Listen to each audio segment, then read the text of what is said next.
Contract లెక్చరర్లు regular చేయాలని కోరుతూ కూడా తాడేపల్లిలోని ఇంటర్మీడియట్కి సంబంధించినటువంటి ఏదైతే కమిషనరేట్ ఉందో దీనికి సంబంధించి కూడా ఆందోళన బాటపట్టారు. ఇక్కడ వీరితో మాట్లాడించే ప్రయత్నం చేద్దాం. మా చెప్పండి, ప్రధానంగా మీ డిమాండ్స్ ఏంటి అసలు? ఈరోజు కాంట్రాక్ట్ లెక్చరర్ల అసోసియేషన్ ఆంధ్రప్రదేశ్ 475 ఆధ్వర్యంలో రాష్ట్ర వ్యాప్తంగా ఉన్నటువంటి కాంట్రాక్ట్ లెక్చరర్ల యొక్క సమస్యల మీద ఇంటర్మీడియట్ బోర్డు దగ్గర ఈ రోజున ధర్నా కార్యక్రమాన్ని నిర్వహిస్తూ ఉన్నాం. ఈరోజు మేము ప్రభుత్వాన్ని సూటిగా ఒక ప్రశ్న మాత్రం వేస్తూ ఉన్నాం. అయ్యా, ఈ రాష్ట్ర ప్రభుత్వం వచ్చి ఇప్పటికే సంవత్సరం కాలం పూర్తవుతూ ఉంది.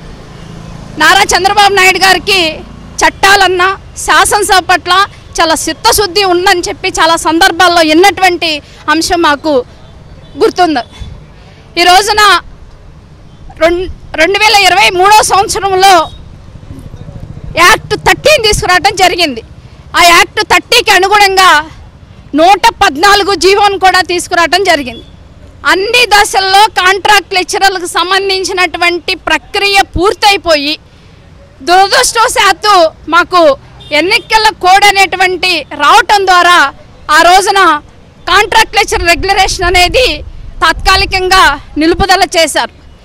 కానీ అప్పటికే 3500 మంది ఉద్యోగులు అనేక డిపార్ట్మెంట్లో రెగ్యులర్ అయ్యారు. ఈ రోజున ఎడ్యుకేషన్ డిపార్ట్మెంట్లో దాదాపుగా 5000 మంది పైన, అంటే ఇంటర్మీడియట్ కానీ డిగ్రీ కానీ పాలిటెక్నిక్ కానీ 5000 పైచులకు ఈరోజు విద్యా వ్యవస్థలో పనిచేస్తూ ఉన్నారు. ఏమి పాపం చేశారు?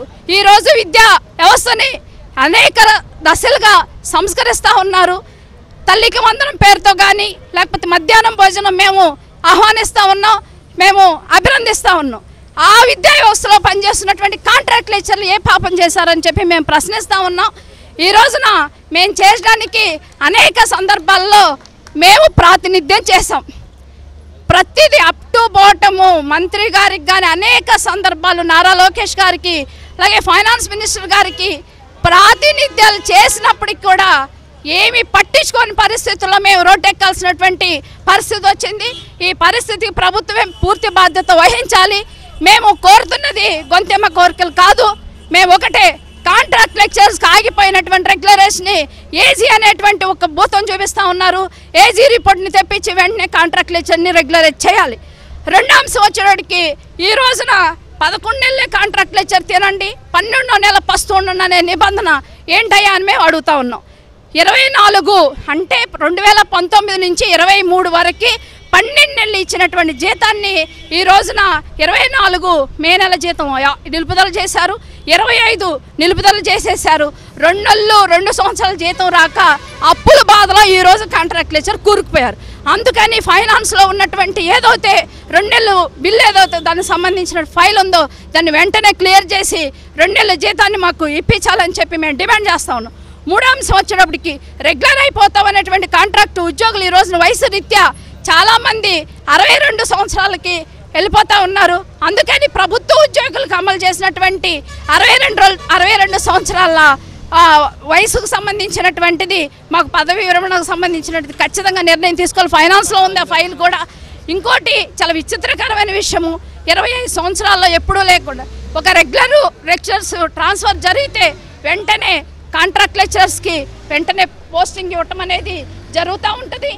అప్పుడు చాలామంది ఏదైతే రిక్వెస్ట్ ట్రాన్స్ఫర్స్ ఉన్నాయో ఆ రిక్వెస్ట్ ట్రాన్స్ఫర్స్ని కేవలము ఇంటర్మీడియట్ కమిషనర్ పరిధిలోనే నిర్ణయం తీసుకుని 25 సంవత్సరాలు జరిగింది. మరి ఈ రోజున ఎందుకని వినూత్నంగా ప్రభుత్వ నిర్ణయం కావాలని చెప్పి ఈరోజు కాంట్రాక్ట్ లెక్చరర్ల యొక్క రిక్వెస్ట్ ట్రాన్స్ఫర్ని అన్యాయంగా ఆపేస్తున్నారు.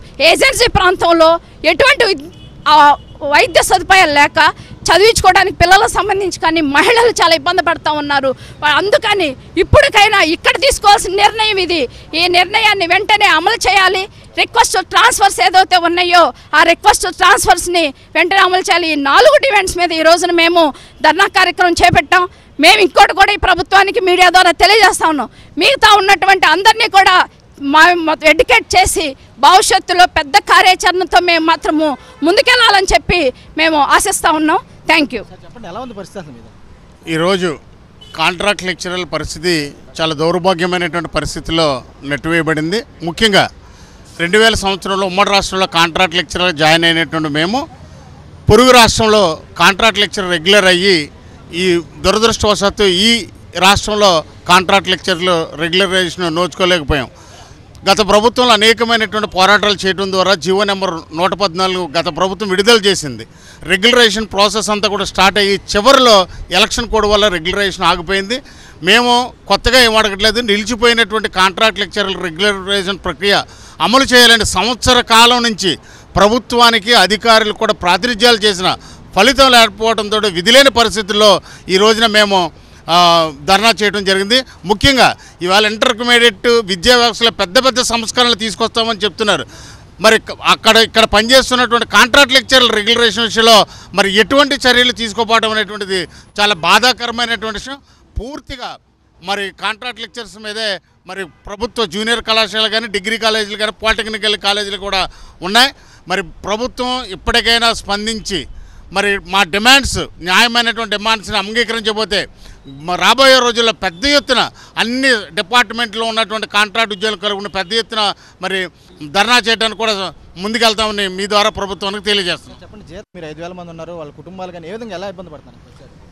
ఇప్పుడు మేము మొన్నటి వరకు 12 నెలల వేతనాలు తీసుకునే ఇప్పుడు 11 నెలల వేతనానికి దాన్ని పరిమితం చేయడం అనేది చాలా దుర్మార్గం.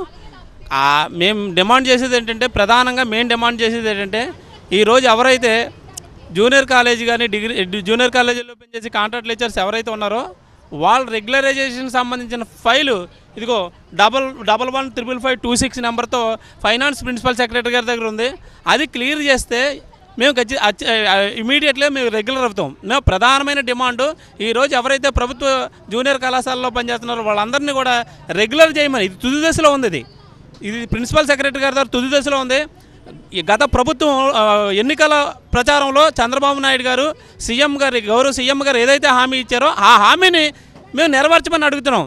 ఖచ్చితంగా మాది ప్రధానమైన డిమాండ్ రెగ్యులరైజేషను. రెండోది మే 24, 25 సంబంధించిన వేతనాలు విడుదల చేయాలి. ఈ వేతనాలు లేక చాలామంది తీవ్ర ఆర్థిక ఇబ్బందులు లోనయ్యాం. ఈరోజు అనేకమైనటువంటి ఖర్చులు పెరిగిపోయి ఆరోగ్య రీత్యా అనేక సమస్యలు ఎదుర్కొంటాం. ఇలాంటి సందర్భాల్లో మాకు 12 నెలల జీతాలు ఇచ్చేది అది 11 నెలలకే కట్ చేసి మే నెల ఆఫ్ చేయడం అనేది చాలా దుర్మార్గం. కాబట్టి వెంటనే మాకు మే నెల వేతనాలు వెంటనే మంజూరు చేయాలి. రెండు, అదేవిధంగా పదవీ విరమణ వయసు కూడా పెంచాలని చెప్పేసి మేము కోరుకుంటూ ఈ యొక్క ధర్నా కార్యక్రమం మేము గవర్నమెంట్కి తెలియజేయాలనే ఉద్దేశంతో ఈ యొక్క ధర్నా కార్యక్రమం ఈరోజు నిర్వహించడం జరిగింది. మిత్రులు, ఆల్రెడీ ఆయనే తీసుకొచ్చాడు వ్యవస్థ, అయినా కానీ ఎన్నికల్లో హామీని మర్చిపోతున్నారు. ఏం చూస్తారు? అంటే మాతో పాటు పనిచేసిన తెలంగాణలో వాళ్ళు రెగ్యులర్ అయిపోయారు. మాతో పాటు అసలు కాంట్రాక్ట్ ఉద్యోగుల రెగ్యులైజేషన్ అనేది కాంట్రాక్ట్ లెక్చరర్ల గురించే వచ్చింది. కాంట్రాక్ట్ లెక్చరర్లు ఎన్నో ఉద్యమాలు చేసి 45 రోజులు రోడ్ల మీద ఉండి ఇది చేశారు. మా విన్నపాన్ని అంగీకరించే కాంట్రాక్ట్ ఎంప్లాయీస్ అందరినీ రెగ్యులర్ చేస్తారన్నారు. మెడికల్ డిపార్ట్మెంట్లో వాళ్ళు అయ్యారు, మేము ఆగిపోయాం. 8000 చిల్లరకి సంబంధించి లాస్ట్ గవర్నమెంట్ వచ్చేసింది, వీళ్ళు రెగ్యులర్ చేసేస్తామన్నారు. చివరిలో ఎలక్షన్ కోడ్ వచ్చి ఆగిపోవడం వల్ల మేము రెగ్యులరైజేషన్ ఆగిపోయింది. అది ఎన్నికల్లో హామీ ఇచ్చారు సార్, హామీ ఇచ్చారు. కాంట్రాక్ట్ వ్యవస్థను తీసుకొచ్చిందే చంద్రబాబు నాయుడు గారు. ఇప్పుడు మాకు ఇంకొకటి ఏంటంటే 12 నెలల శాలరీ మేము 5 సంవత్సరాల నుంచి 12 నెలల శాలరీ తీసుకుంటున్నాం. 24 మేలో మాకు 11 నెలల్లో చేశారు. 25 మే కూడా శాలరీస్ ఆపేశారు. ఎందుకు అనేది ఎవరికీ అర్థం కాని విషయం. సార్, పరిస్థితి అయితే చాలా దారుణంగా ఉంది. యాక్చువల్గా ముఖ్యంగా 4 డిమాండ్లతో ఇక్కడికి మేము రావడం జరుగుతుంది. దాటిలో అతి ముఖ్యమైనటువంటి విషయం ఏంటంటే రెగ్యులైజేషన్ అనేటువంటి చేస్తే ఆటోమేటిక్గా మాకు రావాల్సిన డిమాండ్స్ అన్నీ వచ్చేస్తాయి. అదేవిధంగా ఈ యొక్క పని చేసిన కాలానికి ఏవైతే ఉన్నాయో 24, 25 మే నెల జీతాలు రాకపోవడం చాలా దారుణం సార్.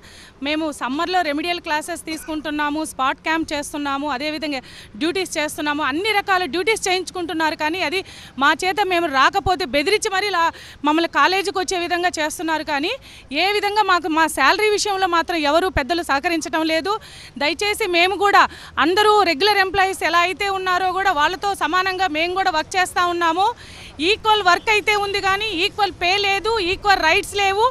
ఏ విధమైనటువంటి మాకు ఇటువంటి సమయంలో మేము ఒకటే చట్టాలని న్యాయస్థానాన్ని గౌరవించేటువంటి పెద్దలు గౌరవించినటువంటి సీఎం సార్ అయితేనేమి, డిప్యూటీ సీఎం సార్ అయితేనేమి, మన ఎడ్యుకేషన్ మినిస్టర్ గారు విన్నవించుకునే విషయం ఒకటే, సార్ దయచేసి మీరు మాకు ఏదైతే 114 జీవో ఇచ్చి యాక్ట్ ఇచ్చున్నారో మీరు ఖచ్చితంగా ఇది ఇంప్లిమెంటేషన్ అతి త్వరగా చేయాలనుకుంటున్నాం సార్. లేకపోతే మాలో ఇంకా ఎంతమంది చనిపోవాల్సిందో మాకు దిక్కుతోచటం లేదు.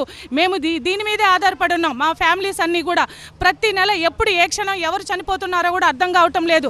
కాబట్టి దయగల ప్రభువులు మీరు ఖచ్చితంగా మాకు న్యాయం చేస్తారనేటువంటి నమ్మకంతో మేము ఈరోజు ఇక్కడికి వచ్చి మీకు విన్నవించుకుంటున్నాం సార్. దయచేసి మా అందరికీ కూడా రెగ్యులైజేషన్ చేసి మా కుటుంబాలలో ఆనందాన్ని నింపాల్సిందిగా విన్నవించుకుంటున్నాం sir. Umadevi 475 association lady secretary. ప్రధానంగా వీరంతా కూడా ఒకటే స్పష్టం చేస్తున్నారు, ఏదైతే జీవో నెంబర్ 114 ఏదైతే ఉందో ఆ జీవో ప్రకారం తమని రెగ్యులర్ చేస్తామని చెప్పారు. ఎన్నికల్లో ఇచ్చినటువంటి హామీ కూడా కూటమి ప్రభుత్వం పెడచెవిని పెడుతుంది.